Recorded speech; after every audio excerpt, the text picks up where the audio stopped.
And we're live. Welcome everybody here to the Lakers Lounge. I'm Anthony Irwin, today joined by somebody who it has taken way too long to bring back onto the show. We laughed before we went live that the last time you and I spoke together was like 3 altogether different shows ago. Yeah. He is my favorite Trailblazers fan. He is one of the hosts of the All Fantasy Everything podcast. That is Ian Karmel, who, I'm not going to lie, it's really rare that like an idea makes me jealous. But All Fantasy Everything is like legitimately one of the ideas that like when you guys put it together, I was so angry at how brilliant an idea it is. So watching the show grow from there has been really fun to watch. Thanks very much for hopping on, man. Oh, well, thank you for all those kind words. It's so good to be here. Katie Lang is going to be heartbroken to find out that I'm your favorite Blazer fan because she's really been putting in a lot of work. Well, All Fantasy Everything, man. Listen, it's such a blast. Anyone can take the format and do it. You know what I mean? Just fantasy draft fun stuff, whatever you want to do. And people have. I have noticed other I've noticed other versions of the show out there, and I'm like, this is really similar. Because again, it's such a great idea. Yeah. You know, like occasionally I'll dip into it, like with the occasional like segments and stuff. But I'll see like full on shows that is that idea, and I'm like, that's a little far. It used to bug me, and I have since just completely embraced it and become a full-blown podcast idea socialist. You know what I mean? Like you figure out that the sauce, you know what I mean? Like spaghetti, and then it's like you got to figure out what sauce you're putting on it, and we just try to pride ourselves on the sauce on All Fantasy Everything. I like it. It is really good. It is really, really fun. Really great listen. And the reason Ian and I are going to be talking today is about the Blazers and Damian Lillard and Heat fans who just continue to show their asses. And that's actually like, that's where I wanted to start because obviously the Lakers a few years ago now, landed Anthony Davis under somewhat similar circumstances. And, you know, this entire thing, watching Heat fans lose their minds daily about this stuff. It reminds me a lot of, back when I was in college and I was drinking a lot more, I would feel super duper drunk. And then I would look across the room and there was somebody who was just obliterated. And I'm like, I feel a little better.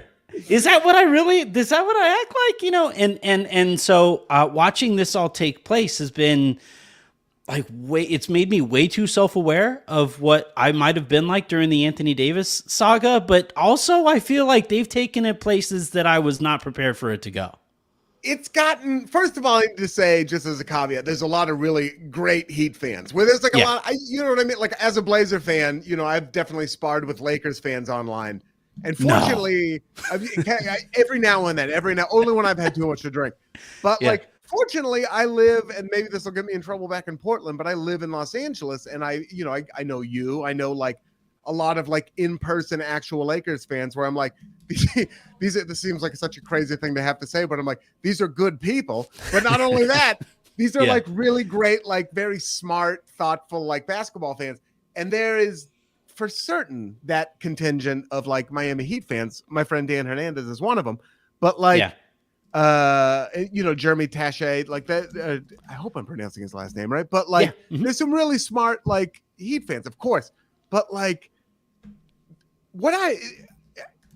and maybe it's me being 38 years old now, and you know what I mean, like entering my Udonis Haslem era of being on Twitter, where I'm just like watching these kids, these like Heat fans, where I'm like, what are you doing right now? What is it like? the amount of like entitlement is insane, where it's like they like also just like I guess a lack of institutional basketball knowledge. We like the amount of time the Blazers have been called a poverty franchise during this trade saga, you know what I mean, where it's like maybe learn to win. It's like the Blazers for a long time had the longest active like playoff streak in NBA history. We have traditionally and historically outpunched our market size, just consistently going to the playoffs. We got swept, but Damian Lillard went to a Western Conference Finals. He had like not enough good players around him, but he had like, you know, there were some really good Blazers teams fairly recently. Growing up, there were very few I would no places that I was more or less looking forward to the Lakers playing in than the old Rose Garden. Yeah. Like every time the Lakers went up there, it was just like, oh yeah, that's just a loss. They're really effing good, and it kind of got lost to time. But those young Blazers teams were insanely good. And unfortunately, they broke up, and then you saw like a lot of those guys go off and have a bunch of success elsewhere. But yeah, they were right there, punch for punch, with those Lakers and the Spurs and the Kings. Yeah, early 2000s, as Lakers fans are well aware. You know what I mean? There was a fourth quarter was the difference between us having another championship. We probably would have beat the Pistons in the early 2000s. You know what I mean? With that Blazers team where Shaq and Kobe had one of their most storied quarters, I think, in their time together, coming back from down 14 against us. But like, it's weird. When Damian Lillard first requested the trade, I was heartbroken is the wrong word, but it was like the kind of thing where it's like a long relationship where you still love the other person, but the spark has gone out. Where you've like reached that inflection point where you're like, oh man, I guess this really is over, but I'll always treasure what we had, you know? So it was sad. And you were like, you got kind of bummed out about it. And then, but I feel like weirdly, Blazers fans have taken this trade demand way better than Heat fans have. Yeah. Because as it keeps getting drawn out longer and longer and longer, I forget the Blazers fan who coined the term, but they've called it Heatanon, like QAnon, where they're, I also didn't know, this is perhaps my fault for not being familiar enough with Miami Heat's work, their fan base's work, but they seem to think that there is a vast league-wide conspiracy and media-wide conspiracy. I think it's just a Florida thing. Like, it's just like it's what gets resorted to.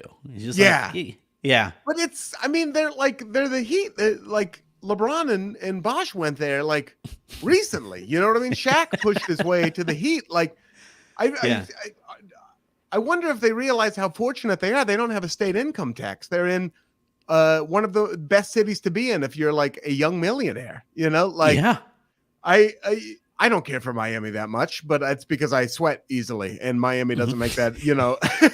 Same. I'm sweating thinking about it. Yeah. It's, oh my God. It is. I mean, it's a lot of fun, but like I drink less than I used to, and I still sweat as much as I always did. So like Miami isn't for me anymore. But I don't like, they are a truly blessed city and fan base. And on top of all the geographical advantages they have, they also have like an amazing front office. Eric Spoelstra, who's from Portland, Oregon, by the way, is a fantastic coach. Pat Riley is somebody who, like, I mean, a legend in the NBA game, who's somebody who absolutely knows what they're doing when it comes to recruiting players.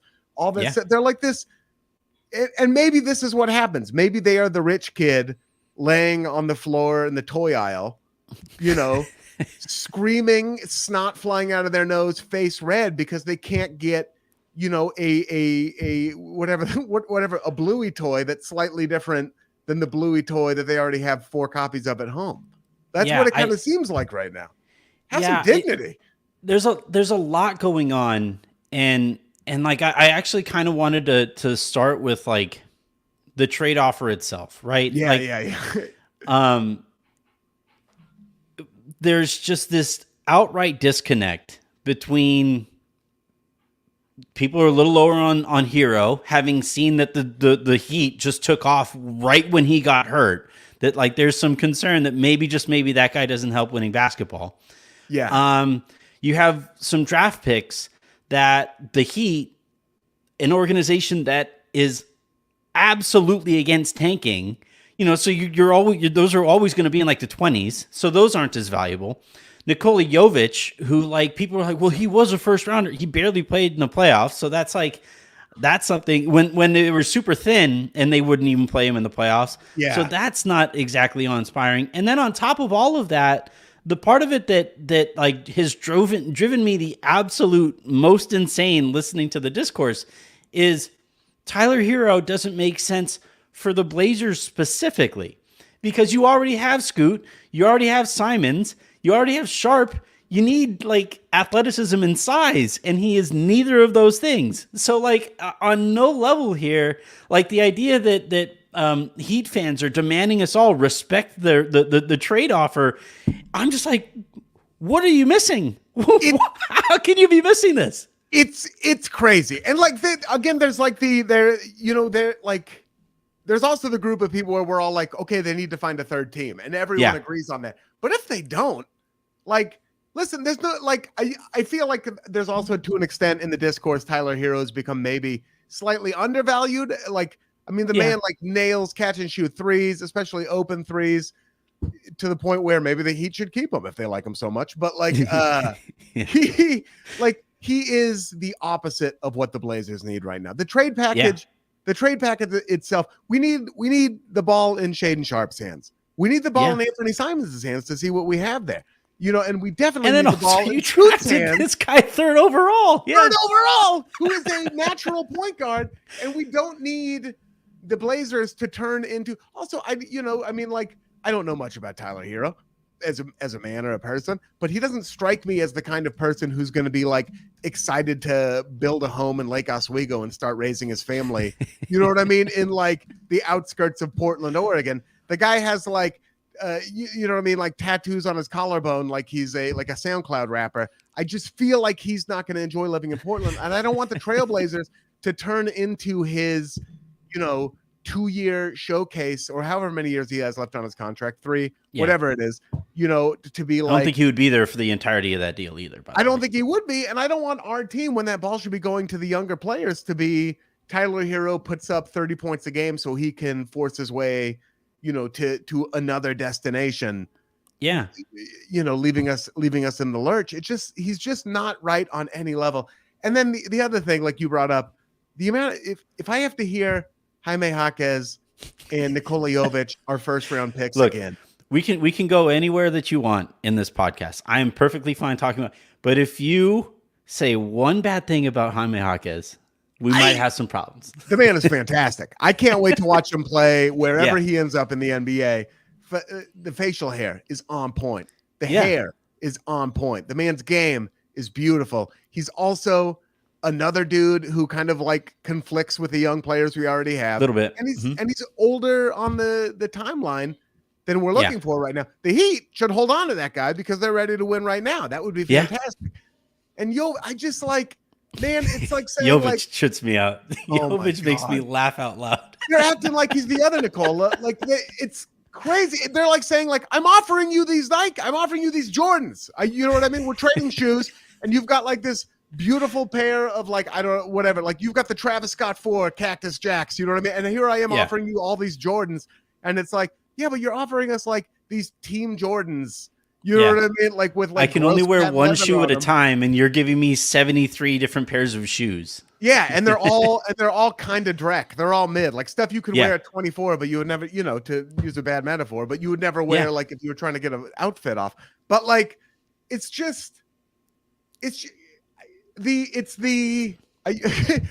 feel you feel gaslit a little bit sometimes. Like I had to, I'm a Lakers fan, and I don't root for the Blazers, and I'm a Lakers fan, and I'm sitting here like, were we that ridiculous about Anthony Davis? Because I don't remember being this ridiculous about Anthony Davis. Let's be honest about another thing too. Damian Lillard is 6'2" on a good day. You know what I mean? Getting a little bit older now, and on a gigantic contract that is only going to get. I mean, well, it'll probably stay about as burdensome as it is right now because the cap is going to keep going up as his number keeps going up.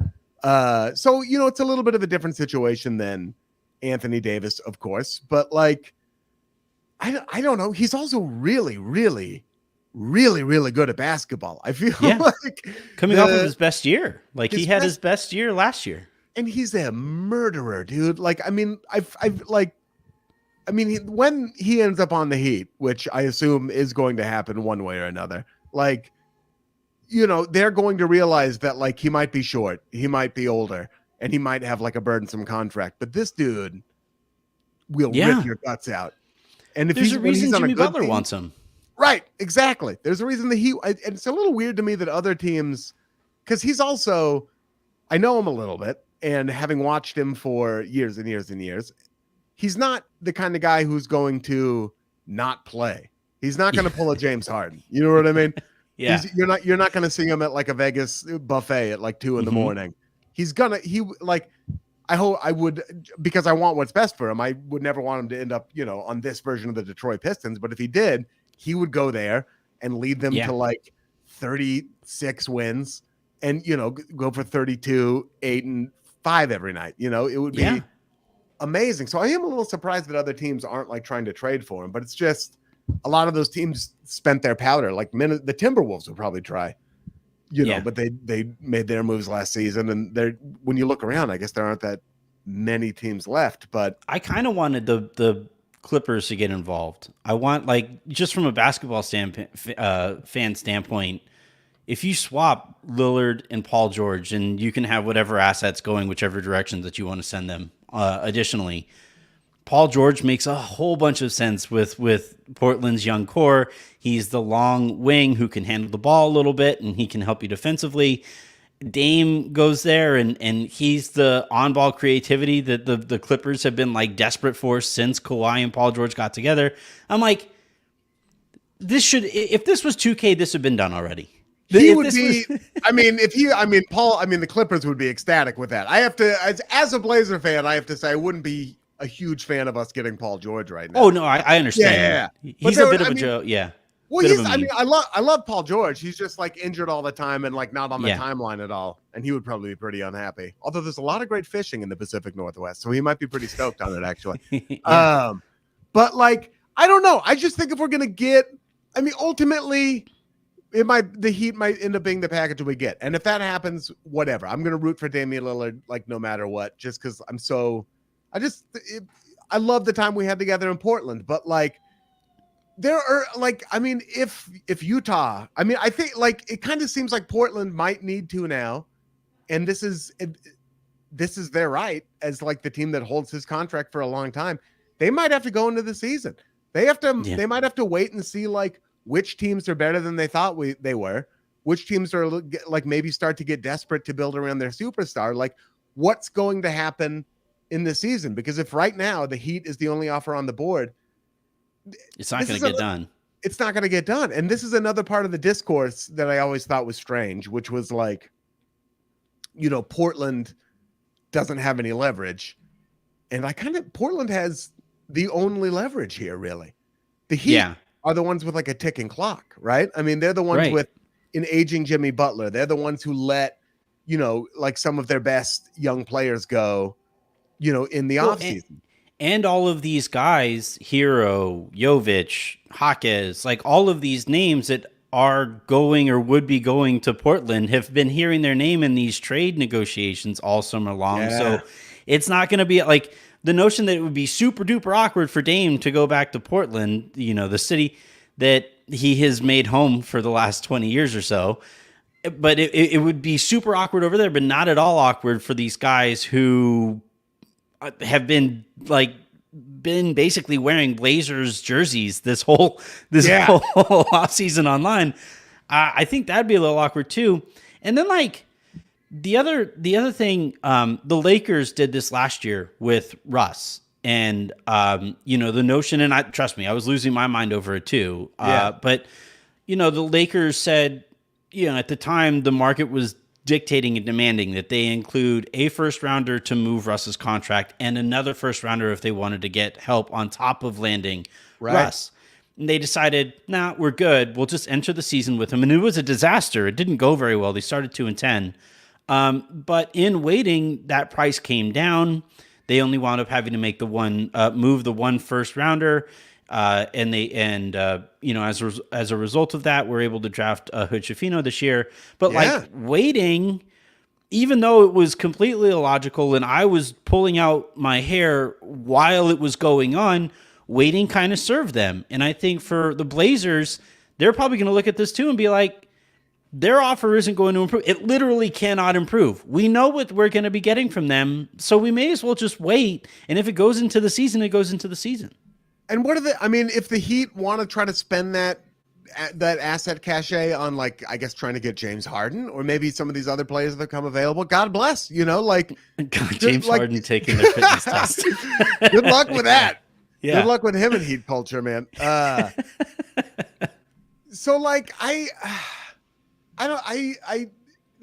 other thing that kills me, so like the Lakers are one of those teams that has like a great front office and they draft really, really well, right? I mean, like it seems like you guys, to say you guys, so like, but it seems like you guys do a really good job. It was actually me. Yeah, I just got off the phone with Rob. Mm-hmm. I know you're in there every day in the war room. That's a team where like draft picks are valuable to the Lakers, right? So in addition to that, they're one of those places that players like to force their way to every now and then. So having the assets to give up, in a different way, draft picks are equally valuable to the Portland Trail Blazers. You know what I mean? Like, because it is, because you weren't going to get that talent otherwise. Another thing that Heat fans, which is understandable, but then also media have said, which is less understandable to me, is that like free agents are now they're going to see the way Portland has treated Damian Lillard, and now they're not going to come to Portland, Oregon. And as a lifelong Trailblazer fan, let me tell you, what else is new? Nobody. we could have put Damian Lillard on a velveteen, you know what I mean, like pedestal. You know what I mean? Put him, like, packed up his bags for him. You know what I mean? Like carried him in a rickshaw all the way to Miami. Like picked him up like a sleeping baby and placed him in Pat Riley's gentle arms. And that wouldn't have made a free agent come to the Trailblazers. We are we know what city we are. We know where we live. We know that it is a very unique individual who wants to, if they have their pick of every city in the United States of America, spend a majority of their lives in this, very white, very city that does not necessarily cater to nightlife in the way that like a bunch of like young millionaires are going to be interested in doing. Like, we understand what city we are. All we have are draft assets. We know who we are. All we have is the draft. So like, either to use to draft players or to trade those assets for. Yeah. Right. Exactly. That's all we have. We're never going to be a free agent at that thing. When we had all the money in the world, that one off season, we got Evan Turner. And I love Evan Turner, the dude. And I thought Evan Turner as a basketball player was maybe even like slightly not underrated, but like maybe a bit unjustly maligned, but he was like at overpaid. That point, Evan Turner to me was like the symbol of, at the very beginning of analytics, we were talking beforehand about like people feel comfortable hating. And Evan Turner was kind of like that basketball player, not him, the person. He seems perfectly cool as a person, awesome, but like him playing basketball, he was like the popular joke that everybody could make. Yeah. He was, I mean, where was he before the Blazers? Was he in Philly? No, not in Philly. Boston? Boston? I think he eventually went to Boston. Yeah. Where was he coached in Boston. Yeah. Wherever he was, I forget. They used him really well. He looked like a little, but like once he got a bigger role in Portland, maybe it wasn't the best fit for that team. But we spent a bunch of money on like Alan Crabb, in-house, Myers Leonard in-house. Like free agency money is not like, the best thing we can do with it is re-sign players who we bring in either through the draft or through trades. Yeah. And that's traditionally what we've done. So like, I don't, like those are the kind of assets we need going out. And with this Damian Lillard trade, it behooves us to try to get as many of those assets as we can. And if that means going into the middle of the season, I mean, also look at like what the really brave GMs have done. You look at like Philadelphia holding on to Ben Simmons until they could get James Harden. And that, of course, ended up blowing up in their face a little bit because, that's what happens when you trade for James Harden.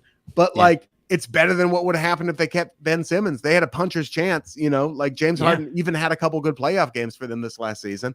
Like, and like the Lakers, like holding on to Russell Westbrook. If you keep your powder or holding on to Kobe. We're holding on to Kobe. Yeah, getting into that. Kobe was demanding a trade. He went on Stephen A. Smith's show and said he would play on Pluto, and actually I'm glad that we kind of arrived here because you've mentioned a couple times that you would be rooting for Dame no matter what, that, Dame, Dame, the guy a little bit too. And that certainly helps as well. But, I remember here with Kobe, the year that the trade talk really reached its pinnacle. And I've talked about this with Hyken on the show before too, that like, to me, if I were a Blazers fan, the scenario that I'd be kind of hoping for is that actually you do enter the season with Dame and he does buy in. He does kind of look at this young group and say like, you know what, if I stick around, and this is exactly what happened with Kobe, if Dame gets traded, all of that cachet, all of that stuff, the reason he's as popular as he is because of the loyalty he has with Portland. And as soon as he gets traded, we're just going to move on to the next guy that we want traded because we're addicted to transactions. Yeah. But for Kobe, the Lakers were close to a trade with Chicago that would have landed Luol Deng. Kobe said, no, you can't trade me for Luol Deng because I want to play with Luol Deng in Chicago. So that trade gets null and voided. He winds up meeting with Dr. Buss. They go out to lunch, and Buss tells him, if we could trade you for a decent haul, we would because we know that's what you want. But we can't. There's no such thing as like a decent return for in his prime Kobe Bryant. And eventually, Andrew Bynum winds up kind of taking a leap, and he convinced Kobe to stay, and then Bynum goes down, they trade for Powell, and then they wind up winning a championship a year later. And we look at Kobe very differently, I think, because he stuck it out in LA than we would have if he would have gone to Chicago, and let alone if he didn't win in Chicago. And for Dame, I think one thing that has been really minimized in the conversations about this is what he is giving up in going to Miami, because his reputation is built off of the loyalty he has to Portland. And if he sticks it out and if things go pretty well for him in Portland, he is a god there forever, period. He's a statue guy, even if he doesn't win a championship, and we don't have statues. You know what I mean? Like, we named a road after Clyde Drexler, and he went and won a ring with somebody else. Like, that is the other thing. That is the flip side of the coin of Portland, where that is a city that is loyal. We have three teams. We have the Blazers, we have the Thorns, and we have the Timbers. So we have like the two soccer teams as well. But like, the soccer fans are gonna get mad at me. We have one team. You know what I mean? We have one. The state has one. We have the Blazers. We have the Blazers. Like, they will. We are unreasonable. We are unreasonably passionate fans. We will ride for our people. There are people who are like huge, like mad that like Jabari Walker, or is it Jabari Walker? I can't see. Like, I'm in big time off season mode. There's like players that people are mad that Keon Johnson isn't getting enough playing time. You know what I mean? There's like people like that in the Blazers fan base. He might go elsewhere and not win. He might go to the Heat and not win. Yeah. And then this streak of what he's had. But I guess the flip side of that we have to remember is that like the Lakers didn't draft a shooting guard, you know what I mean, with a top 3 pick. Yeah. Yeah, that's fair. When like Kobe was there because the other thing about the Damian Lillard like trade request and everything, like it's this scenario is where everyone's right. Like everyone is doing the thing that is in their best interest. Like Damian Lillard, who I love and who has given the city everything, and who I think would have tried to stay if the Blazers built, if they even made moves that seemed like they were going in the right direction.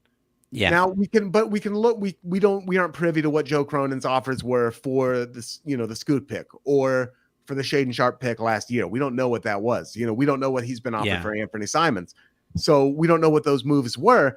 But I think it's safe to assume that they weren't good enough that they could look at the package and say, "Oh, this puts us, significantly out of the play-in in that top 3, where if maybe somebody gets hurt on another team or if things break right, we could be in the championship again." Like, so, like he was probably right not to take those trade offers. And Damian Lillard, I mean, I like try to put myself in his shoes emotionally, and occasionally physically. I've got a couple of pairs of the Adidas in the garage, but how would it feel if you were this person who was so loyal to the city and to this franchise and to this fan base, and the owner who drafted you is dead? You know what I mean? He died. His sister is now in control, as well as this Burt getting ready to sell and getting ready, and this weird, like getting ready to sell, but kind of like not selling at the same time, holding out to try to get, even though there are like offers that like, I think have at least been reported, Phil Knight and other like people who would be cool trying to buy the team. And like, so it's this really weird ownership situation. He actually has a good relationship with Joe Cronin. Like Joe Cronin has been with the team for a long time. And I know the two of them even still are like on, have a good relationship with one another, even through this trade request. Like, but you've been loyal to the city, this franchise, and then all of a sudden they have this huge asset and they spend it on a dude who plays your exact position. Yeah. And that's got to feel like a real knife between the ribs. You know what I mean? It was like the Aaron Rodgers thing in Green Bay, right? They drafted Jordan Love instead of drafting him a wide receiver. And he was just like, oh, okay. Yeah.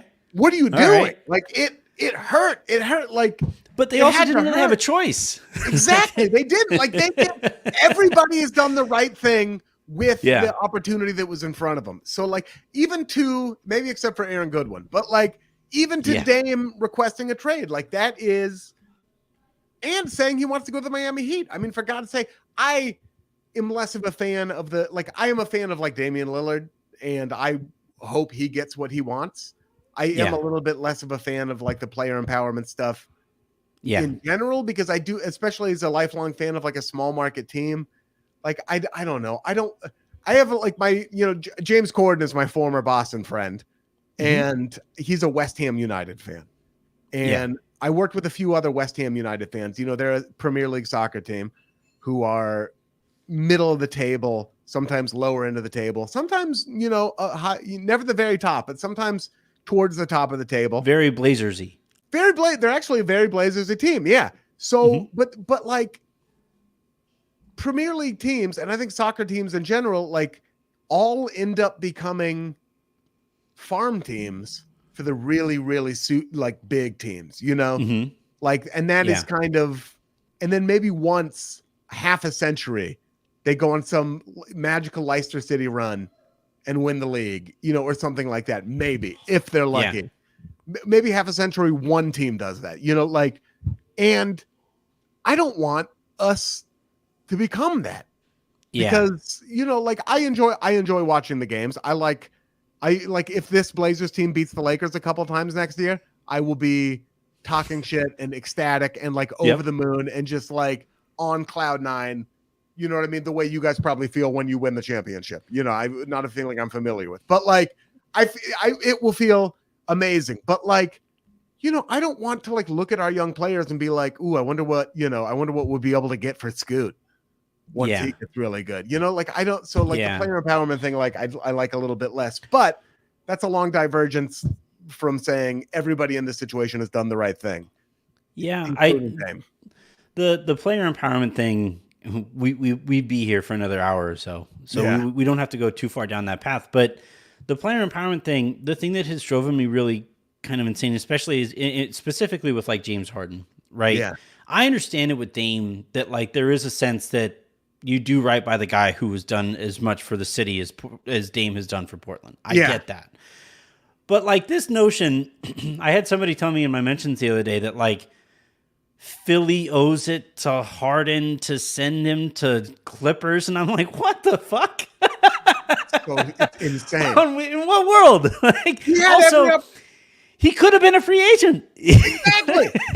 So like, if he really wanted to be there, taking the veteran minimum, and if he really wanted to be a Clipper, he could have gone and done that. It's this like, this has always been the story from the first $1 million contract. People have been fretting about like, is this going to turn fans off? Is this going to turn fans off? The fact that the players are making so much money. Is this the end of baseball? Magic's was the first one.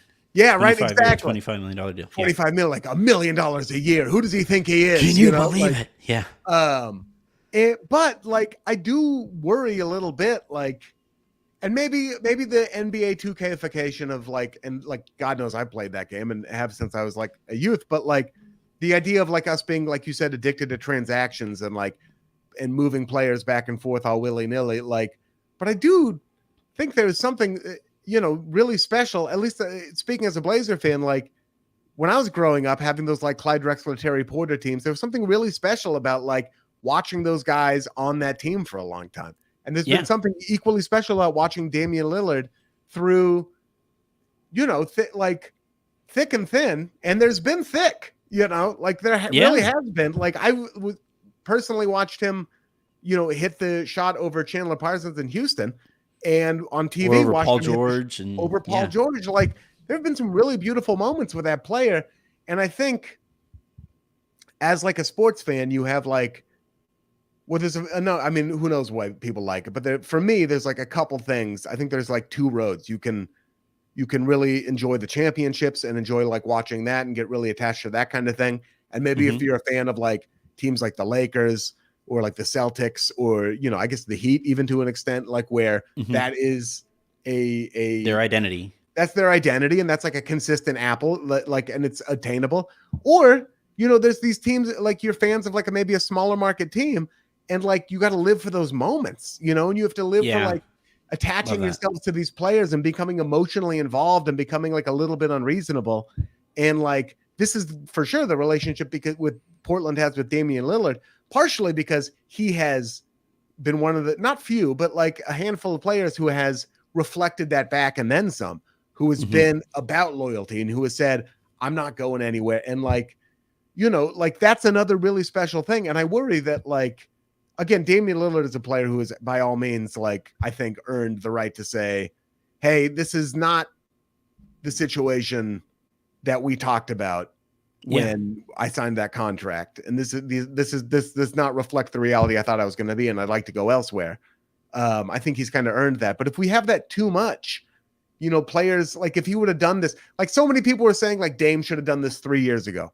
Dame should have done this 4 years ago. He really blew a shot. He should have left earlier. And it's like, man, tell that to like, you know, the millions of Blazers fans who've watched Damian or basketball over the last 3 years, thousands, who've gotten to watch this dude do this for our team, I have gotten to sit on my couch and introduce my wife, who was not a Blazers fan before, to like Damian Lillard. And that guy is on our team. She's from Chicago, so the Bulls are kind of her team too. But like, I've been like, watch, this guy's on our team and we get to root for this dude who just hit that 3-point shot from 37 feet like he was tossing a banana peel in the garbage, and he's going to do it 4 more times this game. And like, that's amazing too. And that, I think, is another thing that maybe gets lost in this, you know, to some of the fan experience. The fan experience is like, it's fun to root for this guy. And to circle all the way back to something you were saying earlier, if Lillard does end up coming back to Portland, and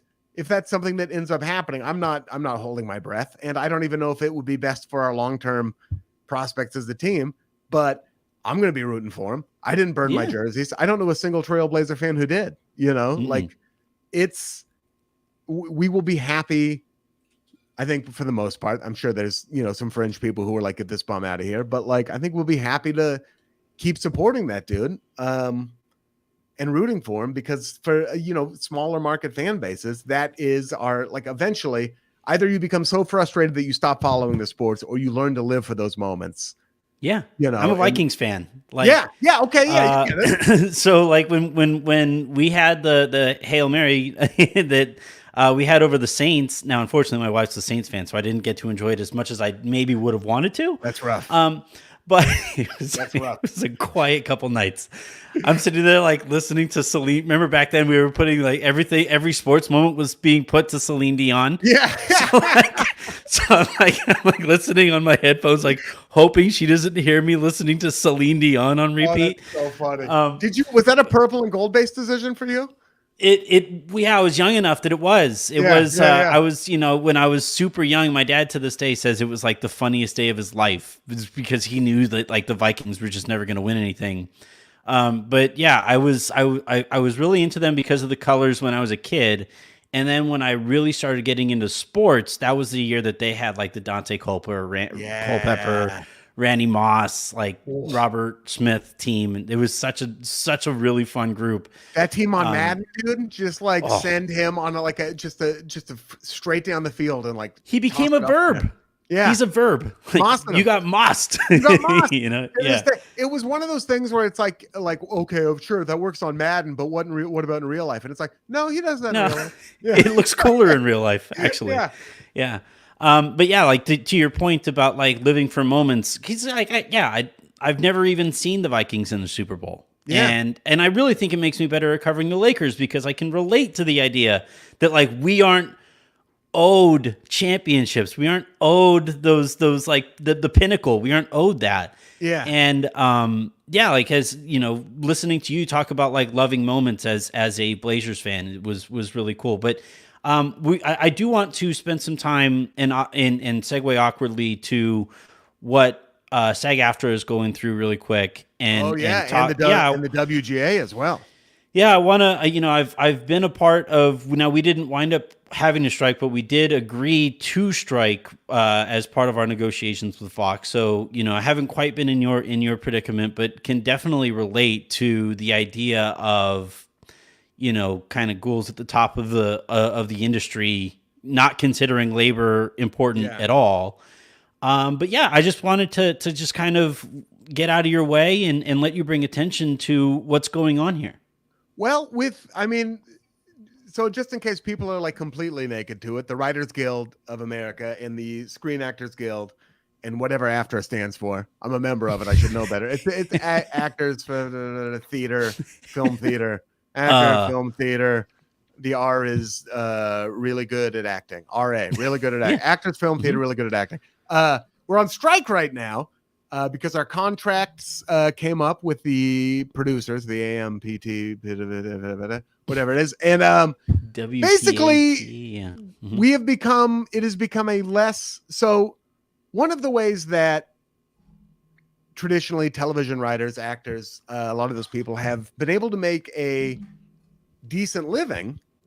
And I listen, like I realize with like and good actors, stuff, by the way. Stuff, yeah, and very good, and like in the stuff we all throw on when we get home at the end of the day. We like, and so first I should also say, like, when you say actors and when you say writers, like, it's so easy to like look up these Variety articles about like, oh, so and so got paid $30 million for a movie. Or the cast of X show was making $1 million per episode in season 8 of whatever. Or this writer got paid this much on the back end of this Marvel movie. Although Marvel's a terrible example of like whatever movie, like it's easy to look at these people at the very top of the industry and say, those people are millionaires. Even I was the, head writer of the Late Late Show for the last 4 years. And I've been writing, on the show for the entire 8 years before it went off the air.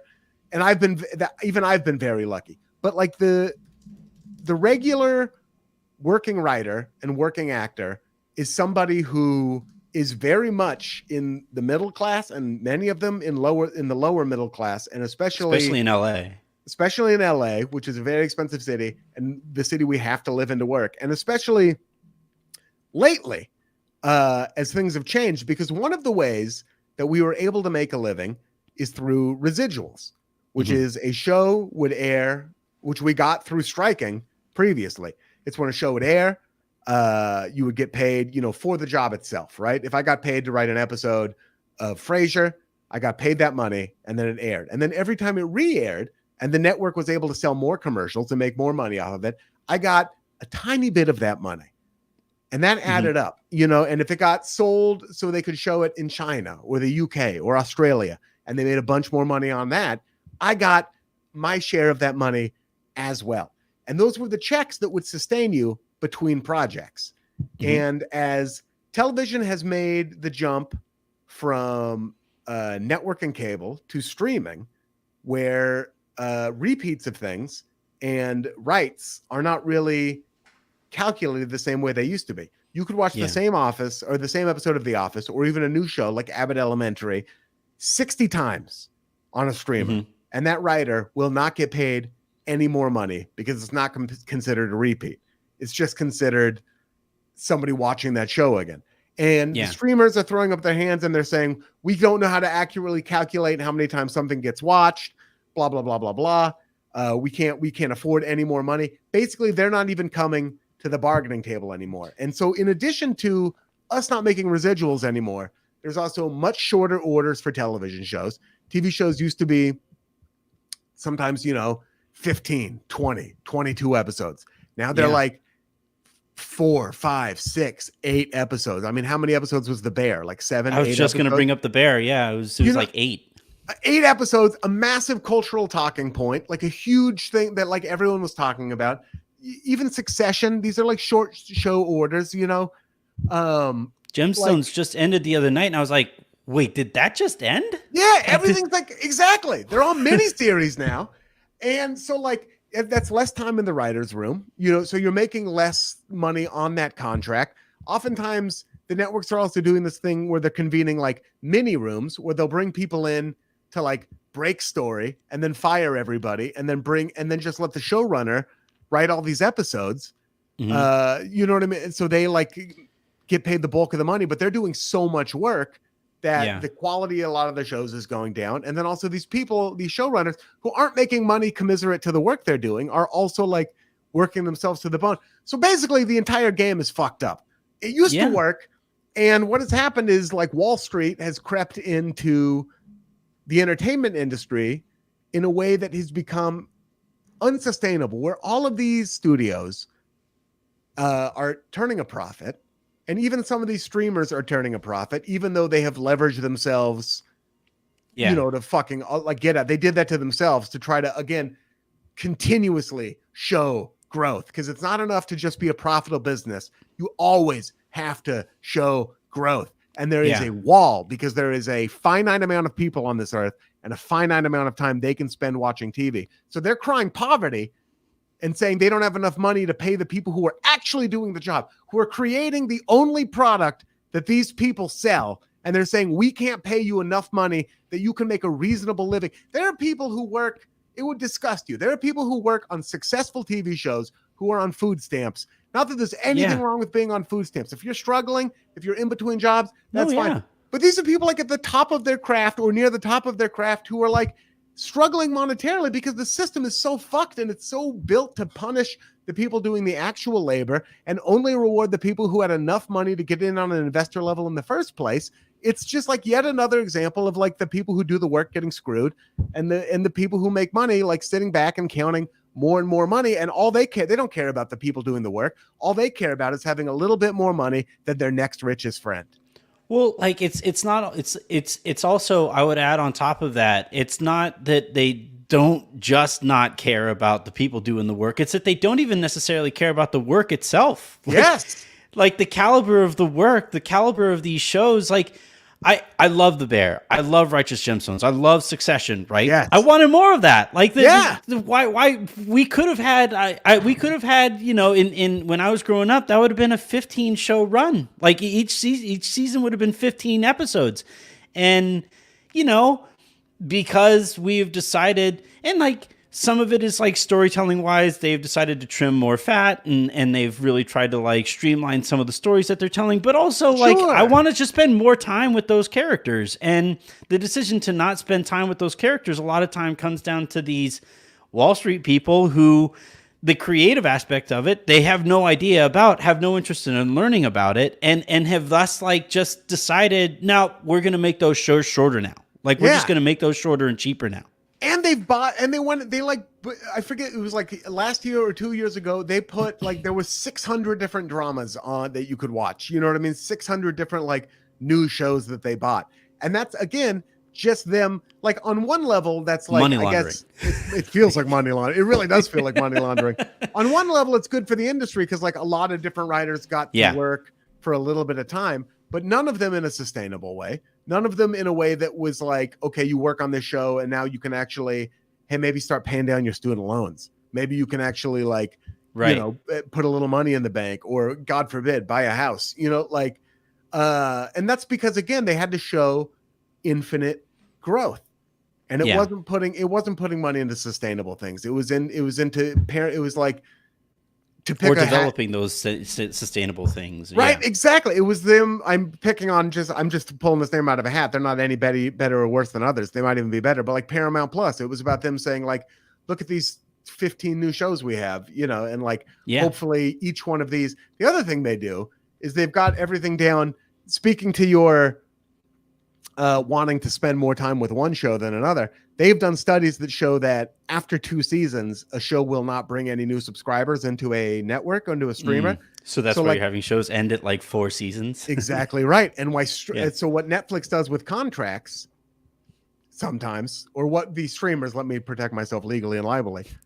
What some of these streamers will do with contracts is they will sign somebody up to a 4-year deal, right? They'll sign somebody like, you just wrote a hit show for ABC. We want you in on our team.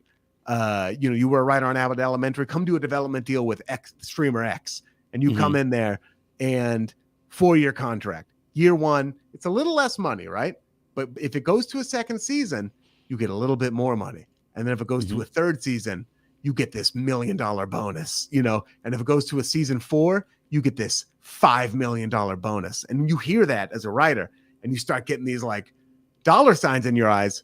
But let's take away dollar signs. You start getting like, oh, I can pay off my student loans if this goes 3 seasons. I can buy a house if this goes 3 seasons. You know what I mean? I can like send a little money to my mom if this goes 3 seasons. I can be a functioning member of the American dream in the way that I was raised to believe was possible if this goes 3 seasons. The entire time the network is like, unless this is Stranger Things, there's not a chance in hell this is going to 3 seasons. Yeah. So they like sign people up for these contracts. So if like you're a fan of a show and you're like, why did, you know, for example, Netflix cancel this after 2 seasons? That's why, because they're just trying to bilk people. They don't give a. It used to be a time, and I'm ranting so much. And thank you for giving me. I enjoy it. This stuff. This is the stuff that like it's really applicable to my industry. It really is, because, you know, I came up. Locked On Lakers started. It was one of like 12 shows. Right. And Locked On Lakers was doing really well. And obviously, I don't blame anybody. I don't blame David for saying like, wow, we have this really good idea here. It could be applicable across all of sports. We're going to continue to grow it across all of sports. Yeah. And, you know, over the time that it was expanding, though, you had, at any time, I could reach out and be like, hey, this is this thing that we could use that would actually really help the show. We would all kind of work together. It was this really kind of small-knit team, close-knit team.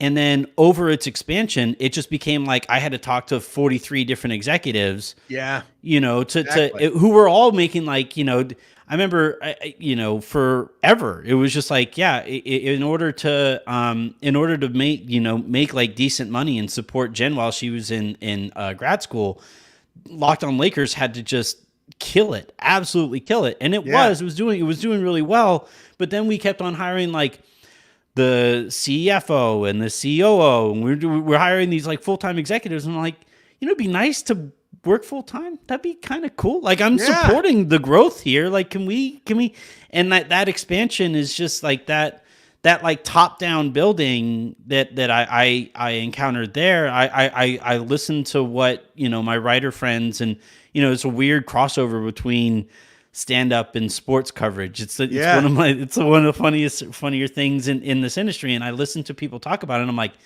yeah, that sounds really, really, really familiar.